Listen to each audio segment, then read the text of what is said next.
welcome to Simple or Not Kitchen. My name is Melissa and today we are trying a recipe for faux bacon. And we're going to make our faux bacon out of carrots, and we also need a vegetable peeler. As well as carrots and a peeler, we need maple syrup, sesame oil, Dijon mustard, and soy sauce. For a more smoky carrot bacon, you could replace the sesame oil for liquid smoke. And we're going to start by preparing the marinade for our carrots. And we're just going to mix together all of our wet ingredients, which is our Dijon mustard, our sesame oil, maple syrup, and soy sauce. We're going to put all that into a bowl and give it a good whisk. This is the mixture that we will dip our carrot strips into. Once the marinade is finished, we are going to set it aside and get started on our carrots. We're first going to peel the carrots. Then using the same slicer, we are going to slice our carrots into thin slices that sort of resemble bacon. You could also use a mandolin for this if you have one handy. But an ordinary vegetable peeler works just as well as a mandolin for this. We want our carrot slices to be about as uniform as possible.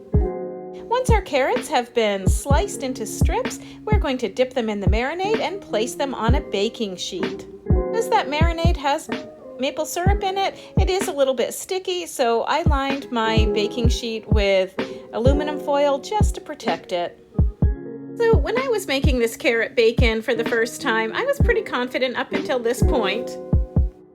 Up until this point, it had been pretty easy and straightforward. The recipe we are following calls for baking these strips at 400 degrees for about 15 minutes. And following those directions, we were left with a charred, burnt mess. We also decided to try the air fryer to see if we would have better results cooking this faux bacon in the air fryer. So we cooked it for about 10 minutes at 380 degrees. And this was our result. They did not look very appetizing. We went back to the oven to try to make a third batch. When we cooked our carrot strips at 400 degrees for about 8 minutes, this is what we ended up with. It looked and tasted a little bit like bacon.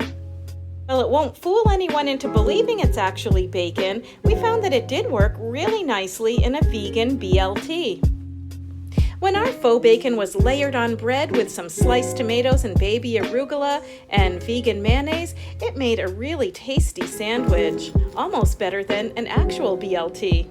This version of faux bacon is pretty easy to make, but you do have to watch it carefully in the oven. It does burn easily, and sesame oil can become bitter if it burns. Thank you for watching Simple or Not Kitchen. For more recipes, videos, and articles, go online to PenelCentral.com.